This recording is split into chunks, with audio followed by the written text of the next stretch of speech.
주일날 오후에는 우리 식탁으로의 초대라는 그런 제목으로 했죠. 식탁.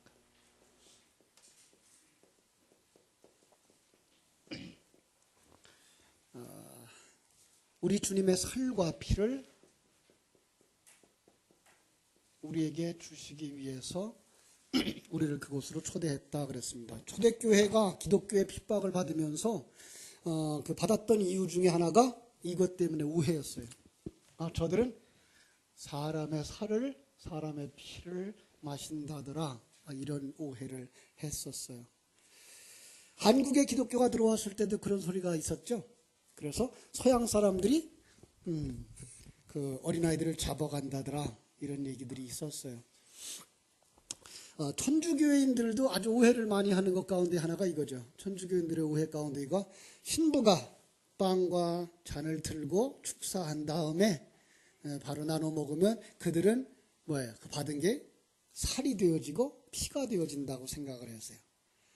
여기에 얼마나 그 열정적이고 거기에 쏙 빠져 있는 순수한 교인들은 정말 빵을 먹으면서 고기를 씹는 것 같은, 살을 씹는 것 같은 느낌을 가졌다, 이런 얘기도 하고, 그래서 그들은 포도주를 흘리면 큰일 나는 줄 알았던 그런 상황들이 있었어요. 자, 성경 속에서 하나님은 자기 백성을 구원하기 위해서 독생성자를 이 땅에 보내서 자기 백성들과 하나가 되게 했습니다. 그 하나가 되게 하는 걸 갖다가 보이는 그림으로다가 그려준 것이 뭐죠? 임산부죠. 아기를 가진 어머니, 그것처럼 하나님이 우리 안에 오시면 어떻게 돼요? 예수님 우리 안에 오시면 우리는 이제 예수를 위한 삶을 사는, 어린아이를 위해서 사는. 그리고 놀라운 건, 성경 속에서 놀라운 거는 이 어머니는 아들을 낳고 죽어요. 그리고 아들은 살아요. 이런 그림들이 있어요. 이런 걸 하나님이 자연 만물 속에다가 담아주신 걸 여러분 기억하십니까? 자연 만물을 보면서 이걸 볼 수 있게 하셨어요. 제가 어린 시절에 강화도에서 살았는데 거기서는 이렇게 갯골이 있어요. 갯골. 바닷물이 들어왔다 나가는데 봄철이 되어지면 명태만한 망둥이가 그 갯골 구멍 안에 들어가서 알을 낳고 거기서 죽어요. 망둥이가.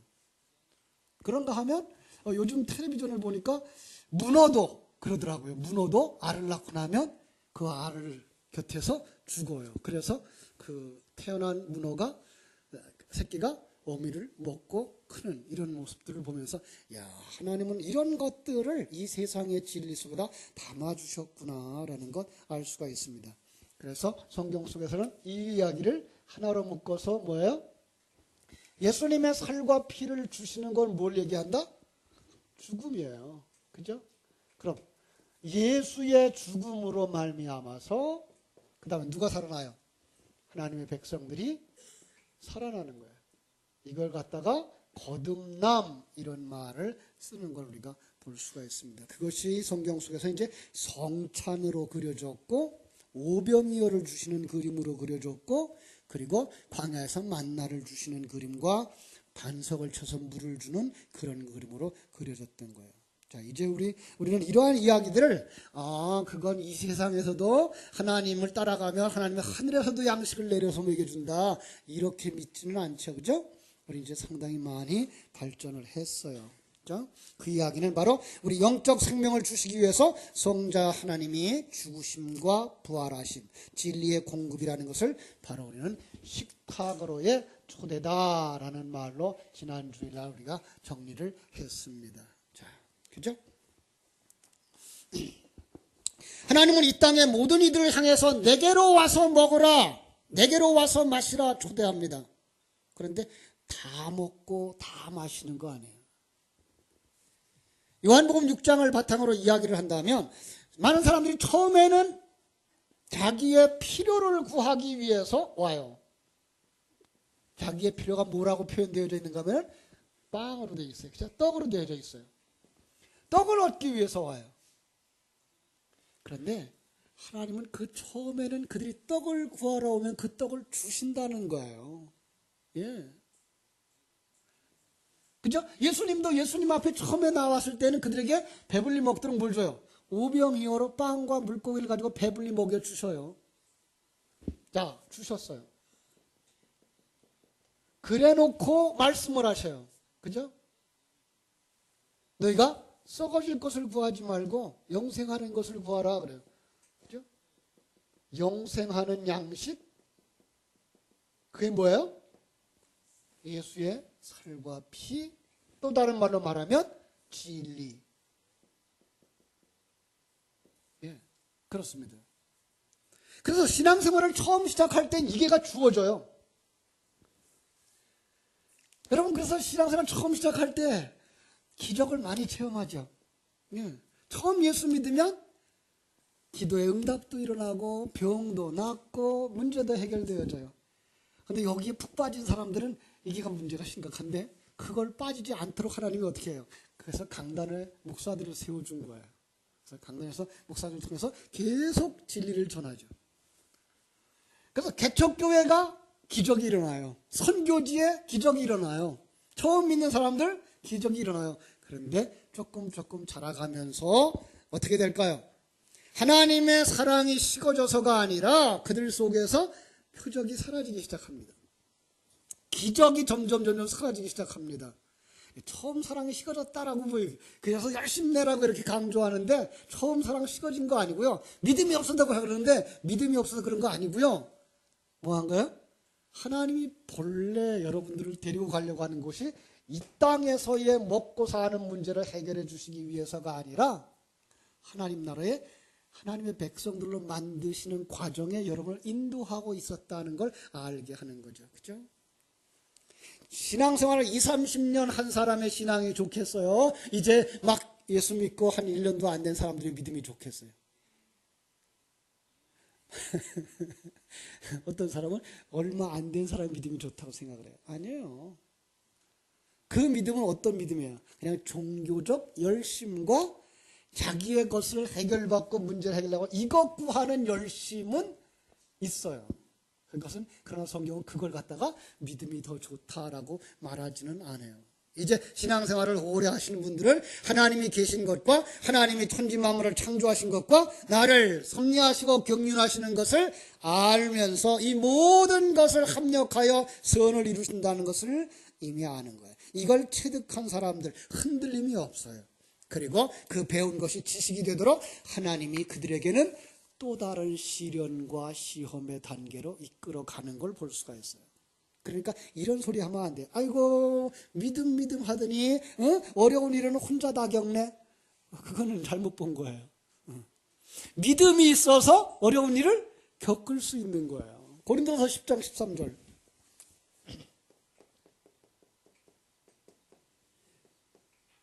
뭐라고 되어 있죠? 사람이 감당할 시험 밖에는 너희가 당한 것이 없나니 오직 하나님은 미쁘사 너희가 감당하지 못할 시험당함을 허락지 아니하시고 시험당할 즈음에 또한 피할 길을 내사 너희로 능히 감당하게 하시느니라. 믿습니까? 예. 그러니까 우리는 이 우주를 하나님이 주관하고 계시고 나라를 하나님이 지키시고 계시며 우리의 인생들을 하나님이 시작하시고 지금도 하나님이 진행하고 있다고 하는 이 하나님의 주권을 믿는 사람들은 이 말이 얼른 이해가 되는 거예요. 그죠? 태권도를 배울 때 처음에 가면 무슨 띠? 하얀 띠. 하얀 띠를 맨 사람한테다가 대련을 시키지 않죠. 그죠? 하얀 띠를 맨 사람에게 송판을 깬다거나 벽돌을 깬다고 하는 거 안 시켜요. 그죠? 뭐 가르쳐 줄까요? 태극 일장. 그러면서 어렵게 그 기본 틀을 잡아갈 때 그에게 잘했다 칭찬도 해줘요. 그렇죠? 자, 그런데 이제 색깔이 변해가면서 시간이 지나면서 이제 검은 띠를 띠고 그리고 조금 좀 높아지고 나면 그때 뭐예요? 대련을 시키죠. 그죠? 대련도 시키고 더 어려운 걸 시키죠. 그죠? 어떤 때는 뭐예요? 잘못하면 야단도 맞고. 그죠? 그가 감당할 만할 때에 그 시련을 주시고 대련을 시키는 거예요. 지난 주일날 낮 시간 설교 제목처럼 통과해야 할 사단의 시험, 심지어 사단을 동원해서도 대련을 시키는 거예요. 피하지 마십시오. 그 시험에 피하지 마십시오. 우리가 이 세상을 살면서 많은 시험을 당합니다. 특별히 연말이 되어지면 우리 신자들은 교회 안에도 시련이 많아요. 시험이 많아요. 피하지 마십시오. 예. 피하지 마십시오. 그 부딪힘은 나를 다듬는 하나님의 손길인 걸 아시고 그 속에서 이기셔야 됩니다. 오늘 낮 시간 말씀처럼. 자, 이기는 게 무엇입니까? 한 걸음 뒤로 물러서는 겁니다. 그냥 거기 푹 빠져서 사건과 사고 속에서 푹 빠지지 말고 한 걸음 뒤로 물러서서 하나님이 내가 살아있나 죽어있나 시험하시는구나, 이렇게 생각하시면 돼요. 아직도 내게 이런 분이 살아있구나, 이런 부분이 살아있구나, 그래서 내가 이런 부딪힘을 주시는구나, 아픔이 일어나는구나. 전에도 한번 그런 얘기를 했습니다만은, 여기 교회를 개척하시고, 요즘들은 뭐 개척한 게 부흥되기가 그렇게 어렵다 그러지만은, 전에는 한 30명쯤 50명쯤 되면 교인들이 한바탕 목사님하고 갈등이 생겨나요. 심지어는 어떤 목사님은 그 문제 해결하지도 못하고 다른 데로 옮겨가시는데, 제가 그렇게 고민을 했어요. 옮겨가지 마십시오. 그게 인간관계의 문제라면 옮겨가서 당신 또다시 그만큼 잘하면 또다시 인간관계의 문제를 만납니다. 그게 경제 문제면 당신이 또다시 그 경제 문제 때문에 시험을 당합니다. 예. 거기서 돌파하십시오. 그리고 시험에 이기십시오. 우리들에게도 주시는 말씀입니다. 그리고 이럴 때 예수님이라면 어떻게 했을까라고 생각하고 그 문제를 처리하기 위해 엎드려서 기도하셔야 되는 겁니다. 거기에 사람이 개입되어 있다면 그를 품고 기도할 수 있는 사람들이 되셔야 합니다. 사랑하는 마음으로, 그리고 감사하는 마음으로. 세상 사람들은 그런 사람을 보고 뭐라 그래요? 쓸개도 없나? 그래요. 쓸개 없어도 살아요. 괜찮아요. 그죠? 나는 옛날에 쓸개 없으면 못 사는 줄 알았어요. 그랬더니 요즘 그 담낭 결석 같은 거 생기고 그러면은 쓸개를 떼어내더라고요. 쓸개 없어도 살아니까 여러분, 우리 속에 있는 쓸개 다 떼어버리십시다.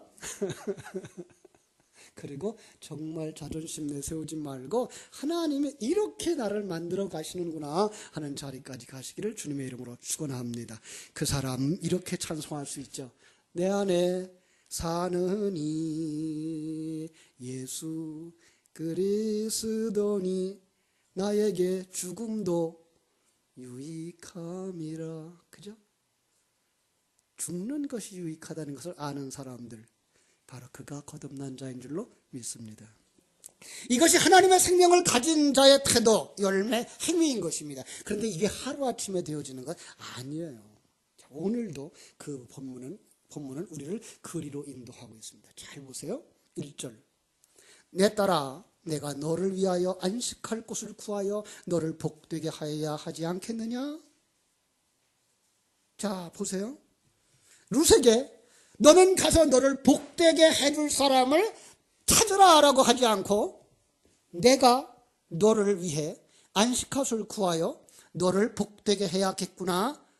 자, 누구의 음성으로 들어야 됩니까? 하나님의 음성으로 들으셔야 됩니다.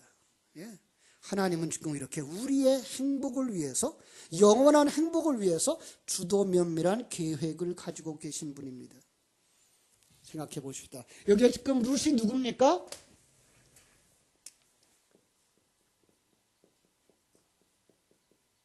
네, 과부입니다. 과부에게 있어서 정말로 행복, 평안함은 뭐가 있어야 되죠? 신랑이 있어야 되는 것입니다. 예. 요즘 생각으로 하면 안 돼, 그죠? 요즘은 여자분들도 혼자도 잘 살아요. 근데 이건 성경에 있는 이야기예요. 성경에 있는 이야기, 그죠? 성경에서 있는 것. 과부는 누가 없는 사람이 과부예요? 신랑 예수가 없는 사람이 과부예요. 고아는 누가 과부예요? 고아예요? 예, 아버지 하나님이 없는 사람이 고아예요. 그죠? 자, 그러니까 성경 속의 여자, 진리가 없는 자, 신랑 예수가 없는 자, 그에게 천국이 없고 안식이 없어 그를 불쌍한 자로 여기는 겁니다. 그렇죠? 이 성경 속 여자는 꼭 남편을 가져야 되는데 남편 어떤 남편을 가질까요? 두 수를 나누죠. 하나는 뭐예요? 세상, 사단, 나. 또 한 사람은요? 정말로 참신랑 성자 하나님. 예. 여러분은 누구를 신랑으로 삼고 사는 사람입니까? 그래서 성경 속에 있는 사람들은 반드시 결혼을 해서 아들을 낳아야 한다는 논리입니다. 여기서 오해되어져 가지고 나온 게 뭐예요? 아들 선호 사상이에요. 그죠? 예.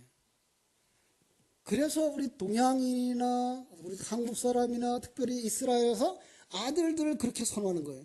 성경 속에 여자는 숫자에도 안 들어갔어요. 이 이야기는 하나님 나라의 이야기예요, 사실은.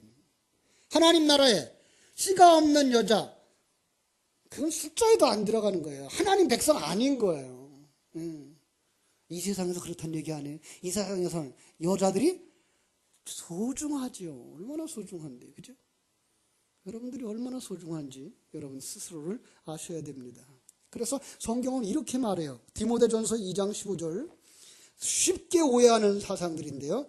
디모데전서 2장 15절에 보니까 그러나 여자들을 만일 정숙함으로 믿음과 사랑과 거룩함에 거하면 그의 해산함으로 구원을 얻으리라. 어떤 설교자가 이렇게 말했어요. 여자들은 교회에서 정숙해야 됩니다.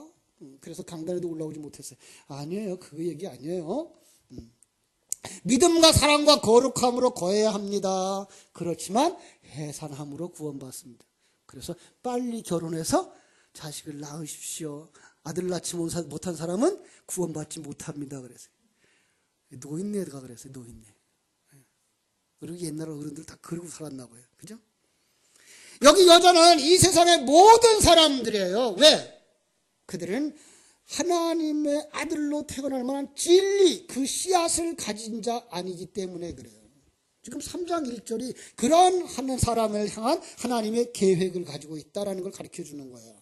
내게 신랑을 만나게 해주어서 아들이 되게 해야 되겠구나, 이 말씀이에요.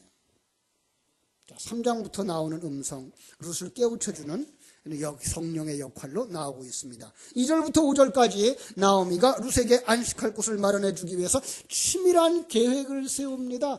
여러분, 그 계획은 누가 세운다? 사람이 세우는 게 아니라 하나님이 세운다. 사마리아 수가성 여인에게 신랑 예수를 만나게 하기 위해서 하나님이 일하신 것처럼 하란 땅 리브가에게 신랑 이삭을 만나도록 주도 면밀하게 우물가에서 그 만남을 주선하셨던 분이 누구예요? 하나님. 동정녀 마리아에게 아들을 낳도록 주도 면밀하게 성령으로 잉태케 하신 분이 누구? 전능하신 하나님. 이처럼 여러분과 내가 신랑을 만나게 하는 그분 누구? 하나님이십니다. 그렇습니다. 그래서 우리는 하나님을 아는 것이 복입니다. 하나님을 모르면 망하는 겁니다. 모든 것을 합력하여 선을 이루시는 우리 하나님, 여러분과 함께 하시는 줄로 믿습니다. 그래서 그 하나님이 나를 인도하시고 나를 만드신다는 이 확실한 믿음이 있을 때에 그 믿음은 여러분 속에 생수가 솟아나는 샘물을 파는 은혜의 도구가 되어질 줄로 믿습니다. 2절부터 봅니다. 네가 함께 하던 하녀들을 둔 보아스는 우리의 친족이 아니냐? 보라, 그가 오늘 밤에 타작마당에서 보리를 까불리라. 그런즉 너는 목욕하고 기름을 바르고 의복을 입고, 여기 동그라미 쳐요. 목욕하고 기름을 바르고 의복을 입고 타작마당에 내려가서 그 사람이 먹고 마시기를 다하기까지 그에게 보이지 말고 그가 누울 때, 여기 너는 그가 눕는 곳을 알았다가 들어가서 그의 발치 이불을 들고 거기 누우라. 그가 네 할 일을 내게 알게 하리라. 여러분, 이 글자대로 하면 신랑을 만난다 못 만난다? 웃음거리가 되죠. 그죠? 부잣집 유력한 자, 가문의 장자 보아스가 이방에서 들어온 단장도 하지 아니한 볼품도 없는 여자, 남의 보리 타작마당에 몰래 들어온 여자 받아줄 리도 없죠. 그죠? 마치 아가서의 술람미 여인과 솔로몬의 관계같이 눈에 뭐가 씌웠을까요? 콩깍지가 씌웠죠. 우리 하나님은 그러신 분. 자기 백성에 대해서는 눈에 콩깍지를 이렇게 쓰고서 사랑하시는 분. 우리들이 바로 그런 은혜 속에 살아요. 생각해 보세요. 술래미 여자, 피부가 검은 여자, 잘생기도 않았고 남들만큼 일도 잘하지도 못하는 여자. 그런데 그 여자에게 목매달고 달려드는 솔로몬. 역사에 한 번 있을까 말까 한 이야기. 한 번 있었겠죠? 성경은 거짓말을 기록한 건 아닐 테니까. 그죠? 이것이 구원의 이야기라는 걸 알면 이건 지금 누구의 얘기를 하고 있는 거다? 내 얘기를 하고 있는 거다라는 사실을. 그렇죠? 먼저 보십시다. 룻이 먼저 일한다 아닌다? 예, 하나님이 일합니다. 그죠? 자, 하나님이 일하는데 어떻게 해요? 하나님이 일하는데 너도 일하라요. 잘 보셔야 돼요. 하나님이 일합니다. 자, 목욕을 하고 기름을 바르고 의복을 입고 요거예요. 목욕을 한다는 건 뭡니까? 예, 성경 속에서 씻는다 예로부터 정결 의식을 얘기하는 거예요. 그래서 몸뿐만 아니라 마음까지 영혼까지 깨끗하게 씻는다고 생각했고요. 물이 귀한 유목민 사회에서는 1년에 자기 생애에 3번 목욕했대요. 태어날 때, 결혼식 날, 죽는 날. 그들에게 있어서 목욕은 얼마나 소중한 예식이었겠어요. 그리고 하나님은 그 예식에다가 우리의 죄를 씻는 그 의미를 딱 담아서 주신 거예요. 에레미야서 4장 14절 이렇게 말해요. 예루살렘아, 네가 구원받을 수 있도록 네 마음에서 악을 깨끗이 씻어내어라. 언제까지나 네 안에 악한 생각을 품어두려느냐.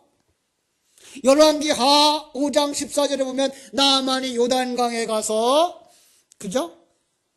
몇 번 몸을 씻었다? 7번. 7수는 무슨 수? 완전수. 완전히 씻어버리자 그의 피부가 어떠했다? 갓 태어난 어린아이와 같았다. 이건 뭐예요? 완전히 씻어버리자. 그죠? 죄를 다 씻었더니 어린아이로 태어났다. 이런 의미예요. 기름을 바른다는 뭘까요? 이건 우리 잘 아는 거죠. 그죠? 성령의 기름이죠. 성령의 기름이 뭐예요? 깨닫게 하시는 진리의 말씀. 그 진리를 깨닫게 하시는 분. 이런 미련한 5 처녀가 왜 잔치자리에 참석 못했죠? 기름을 준비하지 않아서. 어떤 기름? 참기름, 들기름. 성령의 기름, 진리의 기름. 그거 가지지 못하면 천국에 못 들어가는 거예요. 그거 없으면 사실은 생명이 없는 자요. 거듭나지 못한 자요. 종교적 행위가 완벽해서 등잔을 다 준비했어. 남들이 볼 때는, 겉으로 볼 때는 전혀 다른 게 없어. 그런데 그 속에 하나님의 생명이 없으면 끝이에요. 천국에 못 들어가는 거예요. 그죠? 이번에는 뭘 준비해야 돼요? 옷을 입어라. 자, 이제는 우리가 많이 알았어요. 그죠? 옷 그러면 어떤 옷이어야 돼요? 가죽옷. 겨울이 되셨으니까 뭐 입어야 돼요? 가죽옷. 창세기 3장의 가죽옷. 그죠? 그런 얘기 했어요. 무화과나무로 잎사귀로 해 입은 건 며칠 간다? 하루도 못 간다. 그의 일생이 다 가기 전에 또 수치가 드러난다. 그래서 하나님이 그에게 가죽옷을 지어 입혔다. 거기에다 무슨 이야기를 담아서? 진리의 말씀을 담아서. 진리의 말씀, 무슨 진리의 말씀이에요? 예수 그리스도가 하나님 앞에서 의로운 자의 삶을 살아서, 완전히 순종하는 자의 삶을 살아서 이제 하나님 앞에 설 수 있는 자 되어졌기 때문에 그 의를 우리에게 덧입혀 주심으로 말미암아 우리가 신랑 곁에 설 수 있는데, 그때 그렇게 준비하고 가야 돼요. 놀라운 건 그 의가 그냥 이런 두루마기나 신부의 드레스가 아니라 하나님 앞에 순종하는 것이기 때문에 그것을 입은 사람은 그 속에서 뭐가 나온다? 요한계시록 19장. 의로운 행실, 착한 행실이 나와요. 그게 어떤 행실이에요? 순종. 예수 그리스도의 순종 안에서 내가 순종하여 완전한 자 되게 하는 것. 그것 입으로 가야 돼요. 그죠? 자, 그런데 여러분 준비했어요? 못 준비했으면 저하고 같이 준비하러 가자고요. 목욕도 했어요. 기름도 발랐어요. 자기가 할 수 있는 것은 하나도 없어요, 사실. 자, 지금 여기서 하는 것, 목욕하는 것. 목욕, 뭐라 그랬죠? 죄사함, 죄 씻음. 그 다음에 기름, 진리, 성령. 그 다음에 옷, 그리스도의 의. 내가 할 수 있는 것 하나도 있다 없다? 없다. 내가 할 수 있는 것 하나도 있다 없다? 있다. 이거예요. 성경이 말하고 있는 것 우리 너무 한쪽으로 치우치지 말아야 돼요. 100% 누가 하신다? 하나님이 하신다. 100% 누가 하신다? 내가. 이 부분까지 놓치지 마셔야 돼요. 얼마나 많은 사람들이 한쪽에서 치우쳐 있어요. 보수주의자들, 칼빈주의자들 극단적으로 하나님이 하셔 나는 아무것도 안 해 이러고 가요. 아니요. 알미니안주의자들 하나님이 한다 그러면 우리가 해야 돼. 우리 하나님이 하시는 건 저리 치우고 우리가 이쪽으로만 가요. 아니에요. 둘 다 해요. 그 할 수 있도록 생명을 주시는 분은 하나님. 그 일을 해야 되는 사람은 누구? 나. 그 진리가 되어져서 그것이 진리가 되어지고 뿌리가 되어지고 원동력이 되어져서 그러한 사람으로 되어져야 하는 건 내가 할 일인 거예요. 그 말씀을 되새김질하고 그 말씀이 지식이 아니라 그것이 생명이 되어져서 내가 그 삶을 살아갈 수 있도록 하는 일은 내가 하지 않으면 아니 되는 거예요. 그거 하지 아니한다 믿음 없는 사람이에요. 그거 하지 아니한다 행함이 없는 사람이에요.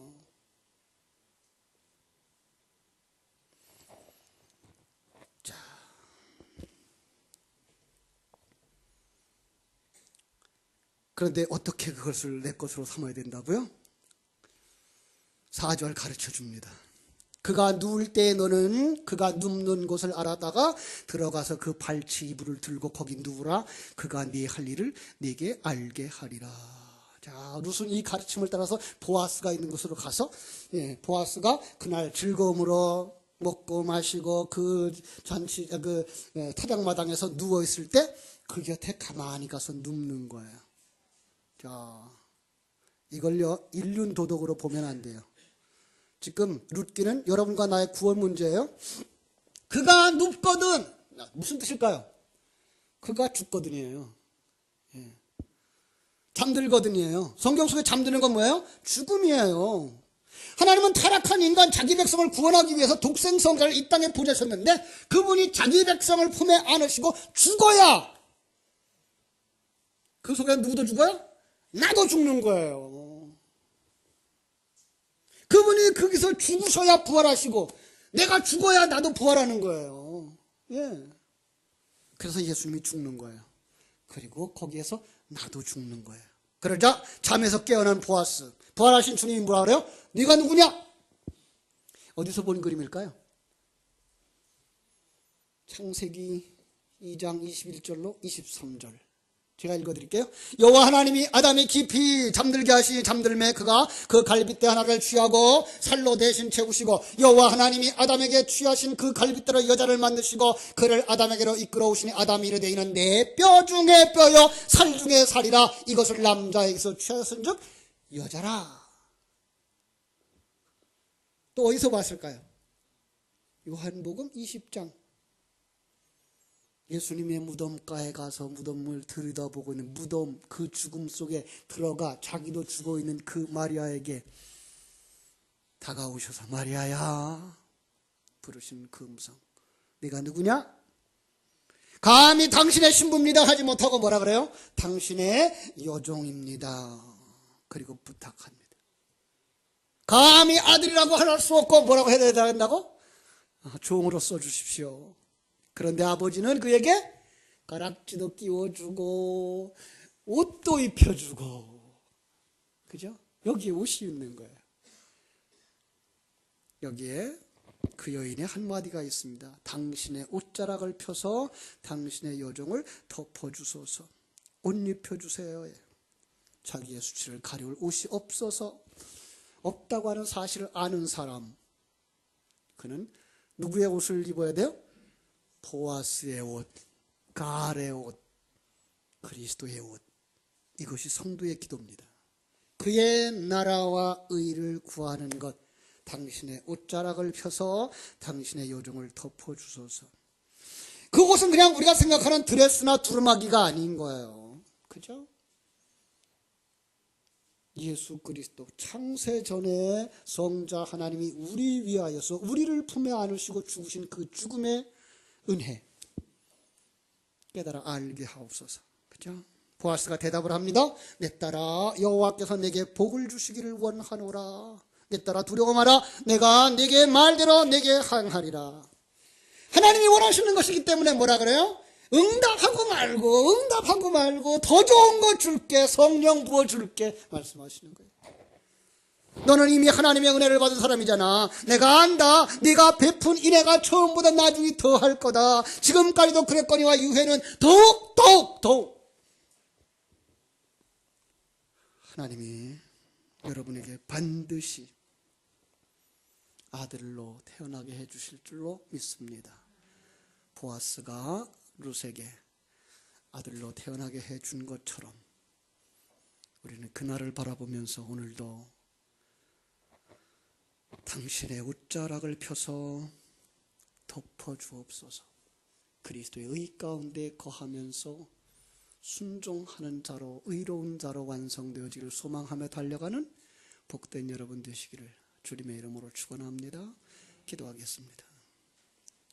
하나님 우리 아버지, 하나님의 크신 은혜와 사랑을 감사하고 감사합니다. 하나님께서 일찍이 사랑하셔서 택하시고 불러 하나님의 자녀 삼아주신 저희들, 룻기서를 통해서 너희의 지금의 모습이 이런 것이란다라고 보여주시면서 베들레헴을 떠나서 모압으로 내려갔던 여인 나오미의 모습과 그와 함께하는 룻의 모습과 그에게 예비해 주신 보아스를 만나는 그 모습, 식탁으로 초대하며 이제는 의의 옷을 입혀주는 자리까지 인도해 주신 것을 감사합니다. 이제 그 일러주시는 그 말씀을 듣고 순종함으로 아들을 가지고 아들로 태어나고 아들로 완성되어지는 그날까지 갈 수 있도록 성령님 기름 부어 주시옵소서. 진리와 생명의 말씀 살과 피로 우리에게 채워 주시옵소서. 예수님의 이름으로 기도하옵나이다. 아멘.